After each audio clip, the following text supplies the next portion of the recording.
How's it going, everyone? Welcome back to the channel. And in today's video, we're going to be learning about the Mcat cars section. This is going to be the start of a new series that I plan on making where I try to teach you guys critical thinking and analysis skills to do better on the Mcat cars section. I see a lot of videos on the internet where people are talking about tips and tricks and strategies on how to do well, and I want to dispel those right now. This section, there are no tips or tricks or strategies. This is a skill, and like any skill, you can learn it and you can improve it. All you have to do is be aware of the mistakes when you're performing this skill. Now that I got that out of the way, let's start with the first question of what's on the Mcat cars section. I just want to preface that any information that I'm using about this section is taken directly from the AAMC website, and I urge you to do the same and contact the AAMC admin people to ask any questions to them because they're the ones who know the best about this section. All right, so here's the difference between the old Mcat and the new Mcat, and I'm just going to put something on my face so that it doesn't show that I'm reading off a screen. For the new Mcat, there's 48 questions and a time limit of 81 minutes, whereas previously there was 53 questions and 90 minutes. But in the past, I'm not sure how this is going to translate to the number of passages or questions per passage, but historically there's around 10 to 12 passages in this section and approximately 4 to 7 or 4 to 8 questions per passage, just to give you an idea of how many questions and how many passages you're probably going to expect on this exam. Now, each passage is around 500 to 600 words, and the subjects and topics that they're going to be discussing have to relate to the arts, humanities, and social sciences. But this section is not testing your understanding of these subjects.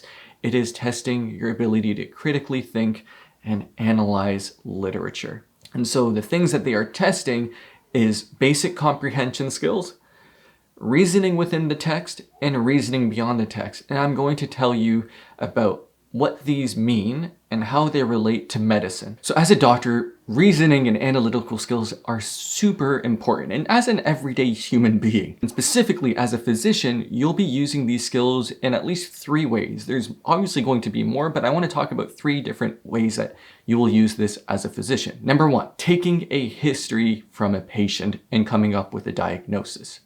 You see, basic comprehension enables you to understand what the patient is saying when you're taking a history or a detailed history. For example, if the person says that they have chest pains, you need to listen for what's important and what's supporting, and you also need to be able to shift your ability to think about how the information is presenting to alter your differential diagnosis or the things that's going through your head. You might be thinking that it's a heart attack. You might be thinking it's just musculoskeletal. You might be thinking it's pulmonary or autoimmune. There's so many different things that are going through your head.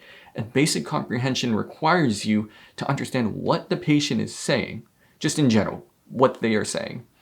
Next would be reasoning beyond the text. An example of reasoning beyond the text would be, so they give you information. Now you have a differential diagnosis going through your head, and then the question comes up with, how does new information affect what's going through my head right now? So if this person is complaining of chest pains, you might want to order some blood tests and an EKG to make sure that it rules in a heart attack or rules out a heart attack. So you don't know the information that these tests are going to tell you, but for example, if the blood tests are positive, how might that affect your differential diagnosis? This is reasoning beyond the text. Now, reasoning within the text in the context of taking a history and diagnosing someone is, now you have all this information. So you got the new information and you got the details from the patient and physical exam and whatever. All of this information, you need to come up with a final diagnosis. Is this a heart attack or not? And why do you think it's a heart attack given all this information? So the second way that these skills apply to you being a physician is digesting new information. As a physician, you're going to be a lifelong learner. People are producing a lot of research, and in this current time, especially with the COVID epidemic, a lot of research is going on. So you need to be able to be critically analyzing these research papers and asking the questions of Why are they making the conclusions they're making? How did they come up with those conclusions? How will that affect my current practice? See, these types of questions and this type of thinking is important, not just in the diagnosis stage, but you as a physician and learning going forward. Now, the last thing that you will use these skills for in this non-exhaustive list is delivering information to other individuals, whether it's delivering information to the patient or documenting information into the patient's chart so that any doctor, when they see your notes and they see what you documented about the patient, can understand, okay, see, this patient has a heart attack for these following reasons, and this will not affect the way that I manage the patient. I don't have to do repetitive testing. Your ability to communicate to other physicians is important, and you use it based off these skills. So how do you specifically improve the analytical and reasoning skills for the Mcat? Well, I'll tell you right now. You don't study for this section. And what I mean by that is don't study primarily for this exam. This is a skill that you should be using in everyday life, and you do already have it, but you might not necessarily be aware of it. Any analytical skill improves when you understand the medium you're analyzing. Here's what I mean by that. So if you are a photographer and you learn about photography, you'll start asking questions about, why did this person use this type of lens? Why are they using these colors? What is the message that this photographer is using? Likewise, in food and culinary arts, you might be able to understand why they're using certain ingredients in a recipe or how they're cooking it. Or you might be asking these types of questions of, why are they using this ingredient mixed with this ingredient? That only improves when you understand the process you're trying to analyze. So if you want to improve your analytical skills for the Mcat section and in everyday life, you need to improve your communication skills. And what I mean by that is improving your ability to write, to produce information. And so specifically in the Mcat, it's to improve your writing skills.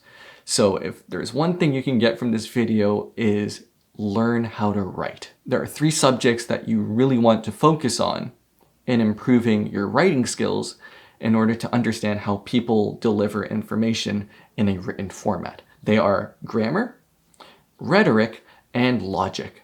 You see, grammar is like the building blocks of an idea.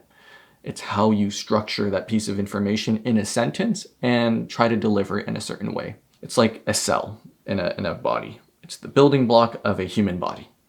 Now, rhetoric is like how these cells work together, or the physiology of a paper. You see how these ideas tie together. You might understand about tone. You might understand different writing styles. All of these things are important in the delivery of this information. Now, the last thing that's important, and the glue and the connective structures that hold an idea together, is logic. So authors always use trains of thought and logic to kind of make conclusions about certain ideas based off the information they give you. So you want to get a book that is about rhetoric and grammar, or just basic composition skills that teaches you and improves your writing composition, and a book about logic and reasoning. So I use this textbook. It's a really helpful resource to teach you basic elements of reasoning. Jordan Peterson also said this as well. In order to improve your critical thinking, you need to be a better writer. But I also want to push that a little bit further. If you want to improve yourself as a critical thinker, you want to improve your understanding of the process of delivering information, whether that's in photography or videography or music production. And I want to summarize a little bit of unhelpful and not necessarily misleading, but their heart's in the right place, but there's a lot of information on the internet which is a little bit disappointing, because when you hear it, it sounds really obvious to you. They typically sound something like this. Number one, that people on YouTube tell you, improve your timing, improve your accuracy, improve your endurance. No, Sherlock. These things happen when you improve your fluency. So you need to understand where exactly you're going wrong in those 3 subjects, grammar, rhetoric, and logic. Those 3 things, the accuracy, timing, and endurance, they will come naturally. That's just a result of improving your fluency. For example, you don't think about speaking, at least I hope you do, but you don't necessarily think about the English language when you're trying to speak because you're fluent in it. So your timing went down, your accuracy goes up, and your endurance also goes up. Now, the second thing that I really dislike hearing on the internet, and I keep seeing it every time, is practice. Do practice. Get as many books and practice.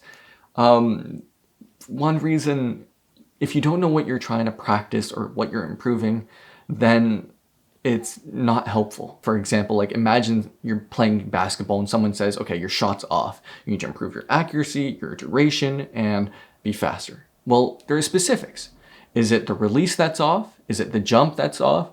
Is it my form that's off? Is it my positioning on the court that's off? There's specific elements to your skill that you need to improve and you need to be aware of. So I would write these down in a journal of something where you're noticing these mistakes or these trends and mistakes and improving those specific elements of writing. If there's one thing I can summarize in this video, it is to improve your writing if you want to do well on the Mcat cars section. Everyone is at a different stage in their life and they have different skills and abilities. You might be better at something than I am, and I might be better than something that you are. And me telling you what I'm good at and the things that I use doesn't take into consideration all the time in practice and my history about my understanding of a certain topic.